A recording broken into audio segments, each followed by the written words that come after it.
الميلان هو أحد أفضل أندية التاريخ، وسبق أن توجوا بألقاب كبيرة بطرق مثيرة، ولكن أحد إنجازات الجيل التاريخي للروسونيري هي دوري اللا هزيمة. الميلان في السبعينات كان جيد بشكل متوسط، ولم يحقق الدوري إلا في نهاية السبعينات، تحديدا في موسم 1978-79 حيث اتصلوا ب17 جولة وخسروا بثلاث، وحققوا الدوري ب44 نقطة. وبدأوا موسم 1979-80 بقدوم المدرب ماسيمو جاكوميني، واستقطبوا فرانشيسكو رومانو واعتزل جياني ريفيرا. أنهى الميلان الدوري في المركز الثالث بعد أن حصلوا 36 نقطة، ولكن خلف هذا الموسم كانت فضيحة تاريخية، والتي هي فضيحة التوتونيرو.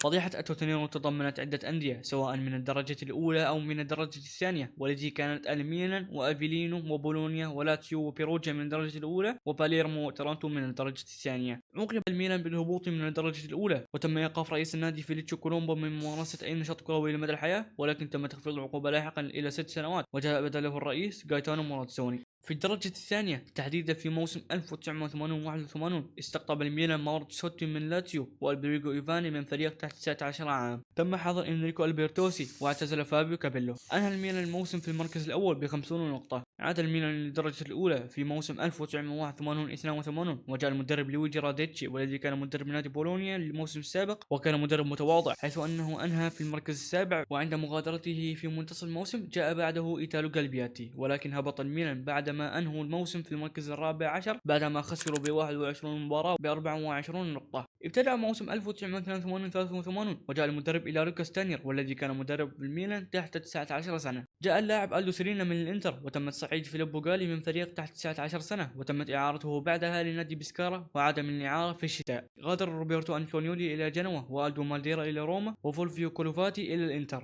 تصدر الميلان دوري الدرجة الثانية ب54 نقطة ب19 انتصار وثلاث خسارات فقط. بدأ موسم 1983-84 بقدوم لوثر بليست من نادي واتفورد الإنجليزي، وإريك خيرت من نادي ستاندرد ليغ البلجيكي، ولوتشيان سبينوزي من نادي هيلس فيرونا. وغادر فرانشيسكو رومانو إلى نادي نابولي. ابتدأ موسم الميلان بنتائج مخيبة للآمال، حيث انتصروا ب4 وتعادلوا ب2 وخسروا ب4، ومنها في ديربي أمام الإنتر في الجولة الثامنة بهدفان. في شهر مارس من عام 1984 طرد المدرب إلاريو كاستانير بعد نتائج سيئة من الجولة 16 إلى الجولة 22 بعدما تعادلوا ب5 مباريات وانتصار واحد فقط من أصل 7 مباريات. عاد إيتاليو غالبياتي لكي يدرب الروسونيري، والذي كان في مناصب مختلفة في النادي سابقا، مثل مساعد المدرب في عام 78، ومن ثم فترتان تدريب منفصلتان في عام 81 و82. في هذا الموسم صارع الميلان للنجاة من الهبوط مرة أخرى، ولكن تعادلات كثيرة في آخر 10 جولات أمام سامبدوريا ولاتسيو والإنتر وفيورنتينا وأسكولي، خسروا منها العديد من النقاط، ولكن انتصاران في آخر جولتان من الدوري أمام بيسيا ودونيزي ضمن فيها الميلان مكانا في الدرجة الأولى لموسم آخر.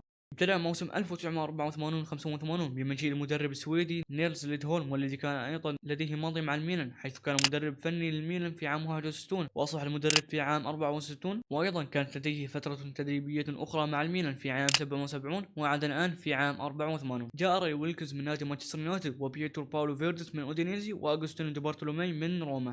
عاد لوثر بليست إلى واتفورد بعد موسم واحد فقط، وغادر أيضا أوسكار دامياني إلى نادي نيويورك كوزموس. أنهى الميلان القسم الأول من الدوري في المركز السابع بعد عدد كبير من التعادلات، والذي وصل ل9 تعادلات. أنهى الميلان الموسم في المركز الخامس، والذي كان بعيدا عن بطل الفيرونا ب7 نقاط. بداية موسم ثاني مع المدرب نيلز لودهون باستقطابات مثل باولو روسي من اليوفي ب2.7 مليون يورو، وباولو مالديني من فريق تحت 19 سنة، وأيضا أليساندرو كوستا كورتا من فريق تحت 19 عام. وغادر سيرجيو باتسيني إلى فيورنتينا. في أول 10 مباريات من الدوري انتصر الميلان ب7 وخسر في 2 فقط. بعدها من الجولة 11 إلى 23 وقع الميلان في سلسلة من التعادلات، ولكن لم يحدث فارق كبير من ناحية المركز، حيث هبطوا من المركز الثاني إلى الرابع. ابتعد الميلان عن المراكز الأوروبية، حيث خسروا في 4 من أصل 6 جولات متبقية من الدوري، وأنهوا الموسم في المركز السابع بعيد نقطة واحدة فقط عن المراكز الأوروبية. ابتدأ موسم 1986-87 بقدوم رئيس جديد الميلان، والذي كان رجل الأعمال الشهير سيلفيو بيرلسكوني.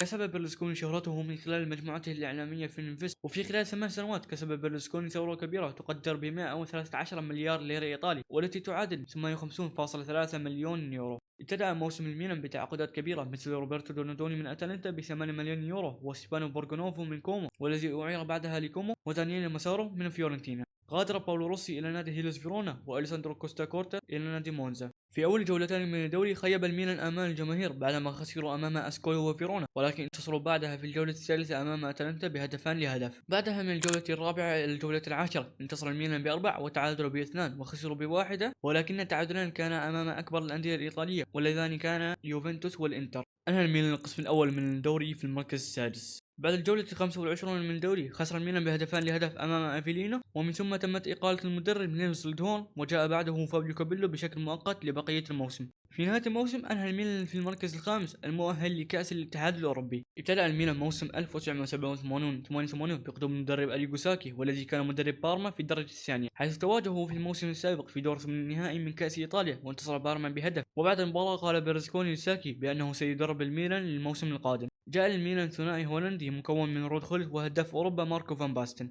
جاء كارلو أنشيلوتي من روما، وأيضا عاد كوستا من الإعارة. غادر الثنائي الإنجليزي مارك هيتلي إلى نادي موناكو بقيمة 2,300,000 يورو، وري ويلكز إلى نادي باريس، وأغوستينو دي بارتولومي إلى نادي تشيزينا. في بداية الدوري تحديدا في أول 10 جولات انتصر الميلان ب5 جولات وخسروا في واحدة فقط، ولكن أنهوا ال10 جولات الأولى في المركز الرابع. في 29 من ديسمبر توج رود خولت بالكرة الذهبية. في نفس هذه الفترة لعب الميلان في الجولة الأولى من كأس الاتحاد الأوروبي ضد نادي سبورتنج خيخون وخسروا بهدف في الذهاب. Buscando la cabeza de nuevo de Wilmer Cabrera, Jaime, gol. ولكن عودة ميلان في الإياب جعلتهم يتأهلوا للدور التالي. Gol de penalti en el minuto 20. Gullit, muy bien colocado y gol. Gol de Gullit. Gol de Gullit. No sigue el solo. Y Virdis. Y gol. El tercer gol en el minuto ya 46. في الجولة الثانية وقع الميلان مع نادي إسبانيول وخسروا بهدفان في الذهاب.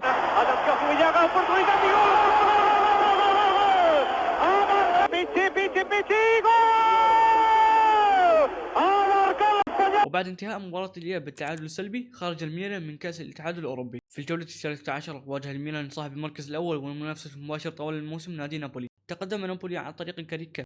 Maradona que centra cap a la dreta i fora de joc, quan ara hi ha xut que pot enviar al fons de la xarxa. ولكن جاءت صدمة للنابوليتانيين. Altre cop pel seu equip per l'Inter, quan atenció que hi ha gol de Colombo. Gol de Colombo en el minut entremig d'un bosc de cames, continua Virdis, xutarà Virdis amb la cama esquerra i gol! Gol de Pietro. I atenció, Ruud Gullit, se'n va Ruud Gullit tot sol, continua Gullit i gol! Claríssim! El resultat en contra. Atenció, novament jugada de penetració, Donadoni que xuta i gol! Quina عاد الميلان ب4 أهداف وأصبحوا بعد هذا الانتصار في المركز الثاني. الجولة التالية كانت ضد اليوفي وانتصروا بهدف رود خولت. che spiove in area su traversone di Tassotti. الميلان من الجولة 15 إلى الجولة 27 انتصر في 8 مباريات وتعادلوا ب5 ولم يخسروا في أي جولة. كان الميلان في المركز الثاني خلف نابولي بفارق نقطة، وكانت الجولة القادمة أمام نابولي. Lanzamiento, balón para Virdis, gol. Gol do Milan cuando Parece que se descentró, atención al lanzamiento. gol de Virdis, atención a Gullit, puede ser o terceiro gol. Centro pasado, cabezazo de gol. مباراة مثيرة شهدت عودة غير مكتملة من نادي نابولي، وتصدر الميلان الدوري لأول مرة منذ بداية الدوري، وبما أن الانتصار في ذلك الوقت كان يعادل نقطتان تصدر الميلان بفارق نقطة واحدة فقط. في الجولة 29 واجه الميلان البيونكونيري، وكان بإمكان الميلان حسم الدوري من هذه الجولة، ولكنها انتهت بالتعادل السلبي. لحسن حظ النادي بأن نابولي في نفس هذه الجولة تعثر ب3 أهداف لهدفان أمام فيورنتينا. حسم الدوري كان في الجولة الأخيرة من الدوري بين الميلان ونابولي، حيث كان الميلان سيواجه نادي كومو وواجه نابولي سامدوريا. Al centro e lascia andare una bordata imparabile per Paradiso. E la droga del calcio, il virus tifo, hanno avuto per un attimo la prevalenza. Aggiunta che arriva di corsa e del pareggio. Nessuno, anche se qualcuno alla notizia dell'1-1 di Como si era aficionados made in Napoli. انتهت الجولتان بتعادل الميلان امام كوم بهدف لهدف، وخسارة نابولي امام سامدوري بهدفان لهدف، وتوج الميلان بالدوري لاول مرة منذ عام 79. ابتدأ الميلان موسم 1988-89 بتعزيز الثنائي الهولندي وتحويله الى الثلاثي بعد زيادة الحد الاقصى للاعبين الاجانب الى 3 لاعبين، واثر هذا الشيء تعاقدوا مع فرانك رايكر من سبورتنج لشبونة لتشكيل الثلاثي الهولندي. جاء فرانشيسكو أنتونيولي من نادي مونزا وديمتريو ألبرتيني من فريق تحت 19 سنة. غادر كلاوديو بورغي إلى نادي ريفر بليت، وستيفانو بورغونوفو بإعارة إلى فيورنتينا، ودانييل ماسيرو بإعارة إلى روما. ابتدأ الميلان الموسم بشكل ضعيف حيث انتصروا بأربع مباريات وتعادلوا بثلاث، وإحدى التعادلات كانت ضد اليوفي في الجولة الرابعة، وخسر رسولين بثلاث جولات، وإحدى الخسارات كانت في الديربي ضد الإنتر بهدف. توج ماركو فان باستن بالكرة الذهبية، والتي كانت نسخة كرة ذهبية فريدة من نوعها، حيث كانت من المركز الثالث الأولى تابعة للميلان، والتي كانت الثلاثي الهولندي ماركو فان باستن ورود خوليت وفرانك رايكر. أنهى الميلان القسم الأول من الدوري في المركز السادس. في هذه الفترة استطاع الميلان الوصول لدور ربع النهائي من دوري الأبطال، حيث انتصروا ذهابا وإيابا على فيتوشا صوفيا أو حديثا ليسكي صوفيا بمجموع 7 أهداف لهدفان. في دور ثمن النهائي واجه الميلان نادي النجم الأحمر اليوغوسلافي وتعادلوا إيجابيا في الذهاب. Stojkovic tiro e gol, passa in vantaggio la Stella Rossa con Stojkovic e pareggio immediato di Pietro Paolo Virvis. Secondo minuto Virvis. بعد تقدم النجم الأحمر بهدف في مباراة الإياب وصلت المهاجم فيردس، كان الميلان متخوف من الخروج، ولكن مع تبدل الأحوال الجوية أوقف الحكم المباراة وقرر إعادتها في اليوم التالي بناء على القواعد في ذلك الوقت. كان ذلك يعني إزالة الهدف وأيضا الطرد.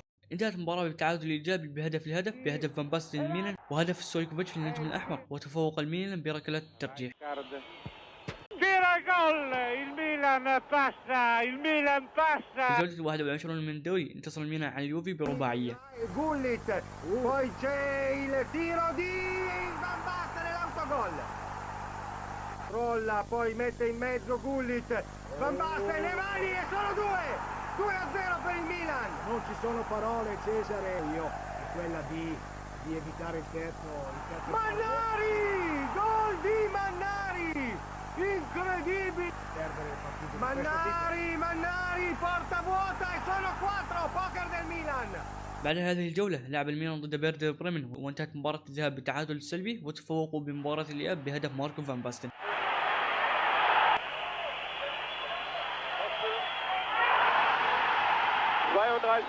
جاء الميلان مع ريال مدريد وتعادلوا إيجابيا في الذهاب، ولكن خسر الميرينجي بخماسية في الإياب. Ancelotti destra, gol! Grandissimo gol! Calibra il suo cross, il colpo di testa di Rijkaard del 2-0 per il... Serie di finte, cross, Gullit, gol! E sono 3! Bellissima azione, Colombo, il lancio su Gullit, il colpo di testa per Van Basten, il gol clamoroso di Van Basten, stupendo. Alzato ormai bandiera bianca, ecco Donadoni che ha ricevuto da Tassotti, parte il suo tiro ed è gol! buio non mi è parso nella sua بعد نتائج جيدة في المتبقي من جولات الدوري، أنهى الميلان الدوري في المركز الثالث خلف البطل الإنتر بفارق 12 نقطة، ولكن كان النهائي الأوروبي قادما لكي يحسم تأهل الميلان للنسخة القادمة من دوري الأبطال. في نهائي دوري أبطال أوروبا واجه الميلان نادي ستوا بوخارست الذي تأهل على حساب غلطاسراي في الدور السابق، ونادي ستوا بوخارست كان بطل دوري الأبطال، ولكن تفوق الميلان بفضل الثنائي الهولندي رود خوليت وماركو فان باستن. Sinistro di Colombo, respinge il traversone, Van Basten, gol! Destro, gol! Che pone a questo punto, lo possiamo dire. عاد الميلان للقمة الأوروبية لأول مرة منذ 20 سنة وضمنوا تأهلهم لنسخة دوري الأبطال القادمة. في انتقالات موسم 1989 استقطب الميلان ماركو سيموني من كومو بمليونين يورو، وجيفان ستروبا من موزا، وديوغو فوزير من تورينو، وغادر روبرتو موسي إلى تورينو، وبيترو باولو فيردس إلى ليتشي. في أول 10 جولات من الدوري انتصر الميلان بأربع، واحدة الانتصارات كانت ضد روما بهدف ماركو فان باستن. خسر الميلان بثلاث، واحداها كانت ضد المنافس المباشر طوال الموسم نادي نابولي بثلاثية. أنهى الميلان القسم الأول من الدوري في المركز الثالث، واحدى الانتصارات المثيرة كانت ضد اليوفي بثلاث أهداف لهدفان، وثلاثة أهداف ضد الإنتر في الجولة التالية. توج ماركو فان باستن بالكرة الذهبية، والتي كانت أيضا نسخة مميزة، حيث للمرة الثانية على التوالي كانت الثلاث مراكز الأولى من الميلان، حيث كان فرانكو باريزي في المركز الثاني وفرانك رايكارد في المركز الثالث. لعب الميلان في كأس السوبر الأوروبي ضد بطل كأس الكؤوس الأوروبية برشلونة، وتعادلوا إيجابيا في الذهاب بهدف فان باستن للميلان وهدف جيرمو أمور لبرشلونة. انتهت مباراة الإياب بانتصار الميلان بهدف البيركو إيفاني، وتوج الميلان بكأس السوبر الأوروبي. في هذه الفترة تأهل الميلان لثمن نهائي دوري أبطال أوروبا بعد التفوق على النادي الفنلندي هلسنكي ب5 أهداف ذهابا وإيابا. في ثمن النهائي واجهوا ريال مدريد وانتصروا ذهابا بهدفان، وعلى الرغم من خسارة الذهاب بهدف ولكنهم تأهلوا بمجموع المباراتين بهدفان لهدف. بعد انتصارات كبيرة من الجولة 18 حتى الجولة 23 استطاع الميلان الوصول للمركز الثاني، وكانت الجولة 24 أمام صاحب المركز الأول والمنافس المباشر نادي نابولي. Poi torna sui suoi passi, Evani la mette in mezzo, Massaro ed è gol! Pronto a calciare, parte la parabola di Evani a centro area, Maldini, 2-0, raddoppio del... La battuta delle corner, la testa di Rijkaard ed è Van Basten. انتصر الميلان بثلاثية على نابولي واستطاعوا الحصول على الصدارة بنفس عدد النقاط ب 36 نقطة. تأهل الميلان لربع نهائي دوري أبطال أوروبا في مواجهة نادي ميخلن البلجيكي، وانتهت مباراة الذهاب بالتعادل السلبي، وفي مباراة الإياب طرد روبرتو دونادوني وانتصروا بعدها بهدفان ماركو فان باستون وماركو سيموني. C'è una deviazione, la palla è per Tassati, la mette in mezzo, gol! Gol di Van Basten! Va Simone e segna il gol della vita Simone! تأهل الميلان لنصف النهائي وواجهوا بايرن ميونخ وانتصروا في الذهاب بهدف فان باستن. Van Basten face à Oman. Oui, but de Marco Van Basten. خسر الميلان في مباراة الإياب بهدفان لهدف بعد الأشواط الإضافية، وأصبحت النتيجة هدفان لهدفان، ولكن تأهل الميلان بقاعدة الأهداف خارج الديار. حتى الجولة 31 من الدوري كان الميلان متصدر الدوري بفارق نقطة عن نابولي، ولكنهم اكتفوا بالتعادل أمام بولونيا، وأيضا كان نابولي متعادل مع نادي أتلانتا قبل رمي عملة معدنية من أحد جماهير نادي أتلانتا على أحد لاعبين نادي نابولي، وبعد رفضه للعودة لاستكمال اللعب تم توقيف المباراة. بعدها تم منح نابولي النقاط كاملة للفوز، وكان الانتصار يعادل نقطتان في ذلك الوقت، وبهذا الشكل عاد نابولي الميلان بعدد النقاط. في الجولة 33 من الدوري كان نادي نابولي والميلان مقبلين على جولة حسم الدوري، وكان نابولي سيواجه بولونيا وواجه الميلان فيرونا. Corradini al centro, Careca cerca di controllare, gol! Crippa per Maradona ai limiti, tende la conclusione, gol! Gol! Colpo di tacco bellissimo per Francini ed è ancora gol! Terzo. It goes to Simone.